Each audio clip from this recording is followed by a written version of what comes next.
নমস্কার বন্ধুরা, শর্মার রান্নাঘরে আপনাদের সকলকে স্বাগতম। আজকে নিয়ে এসেছি আমের একটি অজানা রেসিপি। তবে আমের এই রেসিপিটিকে আমরা আমের মিষ্টিও বলতে পারি। বাড়িতে থাকা খুব সামান্য উপকরণ দিয়ে আর খুব অল্প সময়ে এই মিষ্টি বাড়িতে খুব সহজেই তৈরি করতে পারবেন। আর এই মিষ্টি কিন্তু খেতে হয় অসম্ভব সুন্দর। তাহলে চলুন দেরি না করে শুরু করে ফেলি আমাদের আজকের রেসিপি। প্রথমে এখানে আমি 3টে আম নিয়েছি। আমটাকে এইভাবে ছোট ছোট টুকরো করে কেটে নিয়েছি। এর আটির অংশটা কিন্তু আমি ফেলে দিয়েছি, শুধুমাত্র আমের এই শাঁসালো অংশটা আমি নিয়েছি। এরপর আমটাকে আমি ভালো করে ধুয়ে নিয়েছি। ধুয়ে নিয়ে এর জলটা ভালো করে ঝরিয়ে নিয়েছি। এরপর এই আমগুলো আমি পেস্ট করব। তার জন্য এখানে আমি একটা মিক্সিং বোল নিয়ে নিয়েছি। এই বোলের মধ্যে আমি এখান থেকে হাফ দিয়ে দিচ্ছি আম। আমার এই বোলটা একটু ছোট, সবগুলো ধরবে না, তাই হাফ আম আমি এর মধ্যে দিয়ে দিচ্ছি। হাফ আম দিয়ে এরপর আমি এর মধ্যে অ্যাড করে দিচ্ছি জল।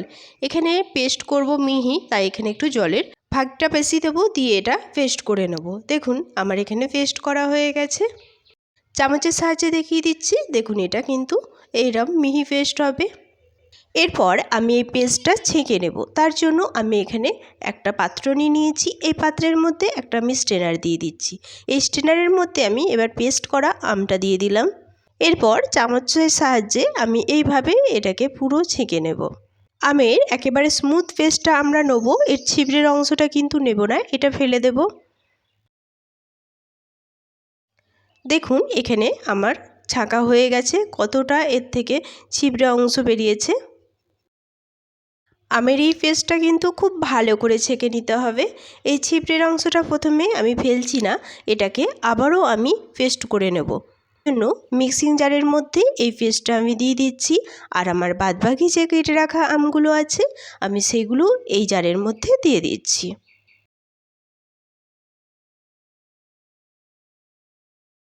সবগুলো আম আমার দেওয়া হয়ে গেছে। এরপর আমি এর মধ্যে আবারও অ্যাড করে দিচ্ছি জল, দিয়ে এটাকে আবারও পেস্ট করে নিচ্ছি।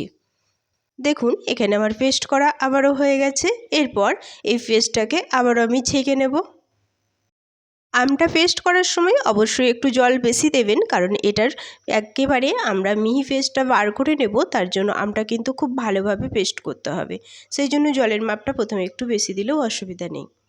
দেখুন এখানে আমার পুরো আমের পেস্টটা ছেঁকে নেওয়া হয়ে গেছে। এই আমের মিষ্টি তৈরি করতে গেলে এর মাপগুলো কিন্তু সব ঠিকঠাক নিতে হবে। তার জন্য আমি একটা প্রথমে পাত্র নিয়ে নিয়েছি আর একটা ছোট বাটি নিয়েছি। এই বাটি মেপেই আমি সমস্ত মাপ বলে দেব। প্রথমে এই বাটি মেপেই আমি এই আমের পেস্টটা নিয়ে নিচ্ছি। দেখুন এখানে 3 বাটি আর সামান্য একটু আমের পেস্ট, মানে 3 বাটির থেকে সামান্য একটু বেশি আমের পেস্ট নিয়েছি। এরপর এই আমের পেস্টের সাথে আমি অ্যাড করব 1 বাটি কর্নফ্লাওয়ার, মানে 3 বাটি আমের পেস্টের জন্য 1 বাটি কর্নফ্লাওয়ার। 3 বাটি থেকে সামান্য একটু পেস্ট বেশি হয়েছে, তাতে কোনো অসুবিধা নেই, এই মাপটা ঠিকঠাক রাখবেন। কর্নফ্লাওয়ার দিয়ে এবার এই কর্নফ্লাওয়ারটা ভালো করে এই আমের পেস্টের সাথে মিশিয়ে নেব। ভালো করে গুলে নিতে হবে যেন কোনো দানা দানা ভাব না থাকে। দেখুন আমার এখানে ভালো করে মেশানো হয়ে গেছে, এখানে আর কোনো দানা ভাব নেই। এরপর আমি এটা সাইডে রেখে দিচ্ছি ঢাকা দিয়ে। এরপর ওভেনের মধ্যে আমি একটা প্যান বসিয়ে দিয়েছি। এর মধ্যে দিয়ে দিচ্ছি আমি 2 বাটি পরিমাণ চিনি। 3 বাটি আমের জুসের জন্য এখানে আমি 2 বাটি চিনি নিয়েছি। আর এই 2 বাটির মধ্যে দিয়ে দিচ্ছি 1 বাটি জল। জল দিয়ে নেড়েচেড়ে আমি ভালো করে মিশিয়ে নেব। মিশিয়ে নিয়ে অপেক্ষা করব চিনিটা গলে যাওয়া পর্যন্ত। এই মিষ্টিটা পারফেক্ট করতে গেলে কিন্তু আমি যে মাপগুলো বলছি সেই মাপগুলো কিন্তু সঠিক পরিমাণেই নিতে হবে, তাহলে কিন্তু একেবারে পারফেক্ট মিষ্টি তৈরি হবে। দেখুন এদিকে আমার চিনি কিন্তু অনেকটা গলতে শুরু করে দিয়েছে। চিনিটা আমার ভালোভাবে গলে গেছে, এবার ফুটতে শুরু করেছে। এই চিনিটা আমি 2 থেকে 3 মিনিট ভালো করে জাল করে নেব। আঁচটা মিডিয়ামে রেখে যতক্ষণ না চিনিটার মধ্যে একটু চিটচিটে ভাব আসছে।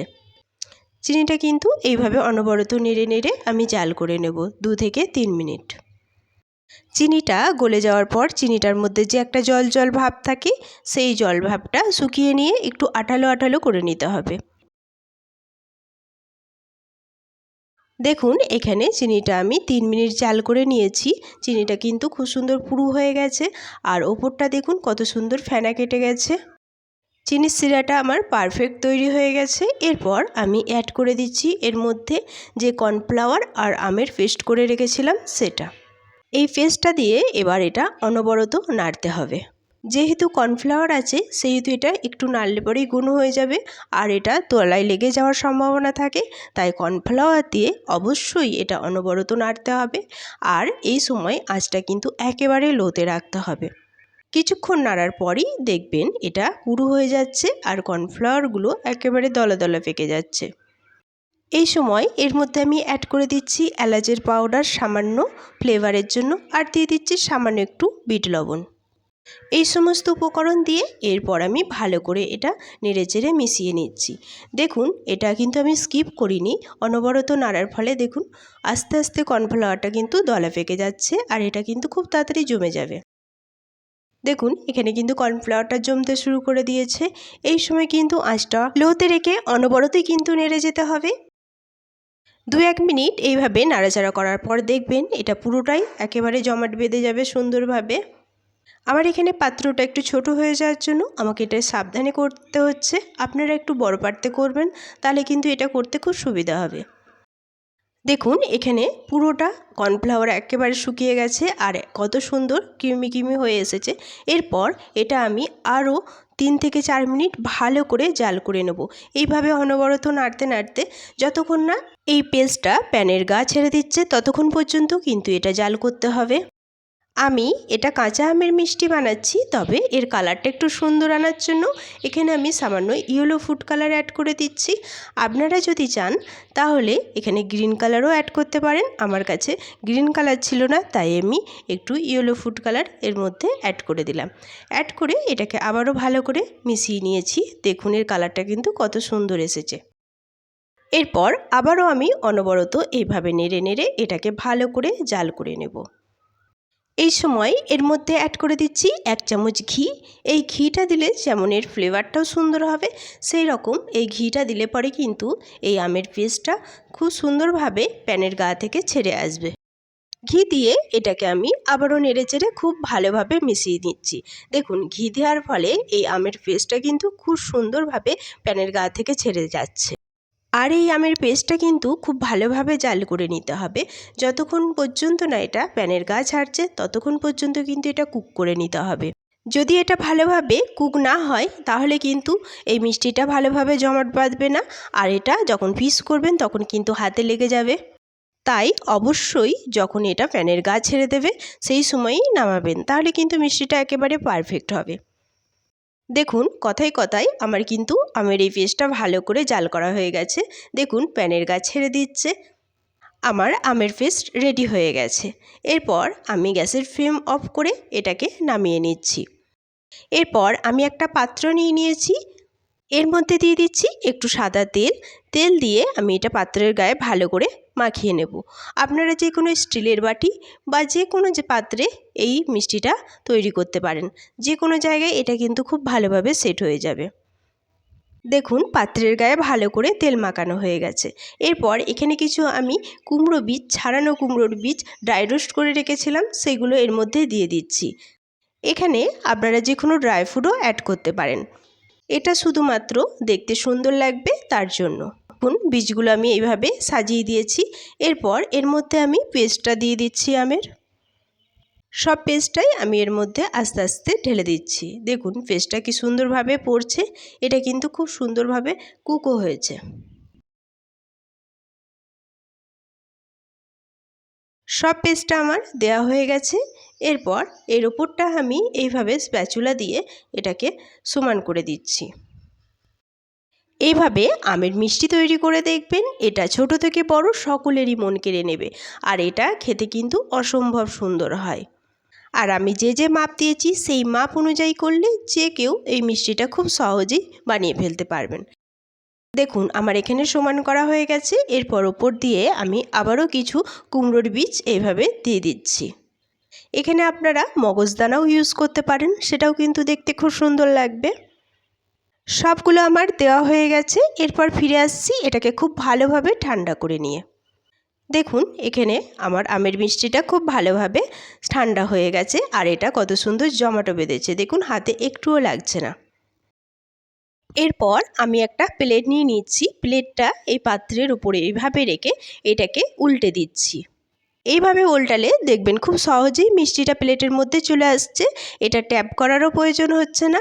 উল্টালেই সহজেই এটা প্লেটের উপর উঠে আসবে। দেখুন প্লেটের উপর মিষ্টিটা একেবারে উঠে এসেছে কত সুন্দরভাবে।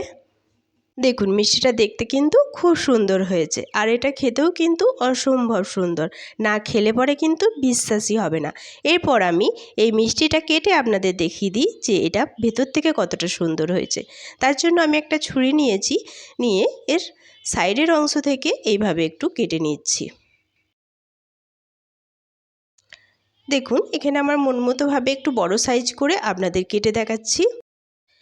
কাটা হয়ে গেছে, এখান থেকে এক টুকরো নিয়ে দেখাই যে এটা কতটা সুন্দর হয়েছে। দেখুন এটা কতটা সুন্দর হয়েছে, হাতে লাগছে না আর এটা একেবারে নরম তুলতুলে হয়েছে।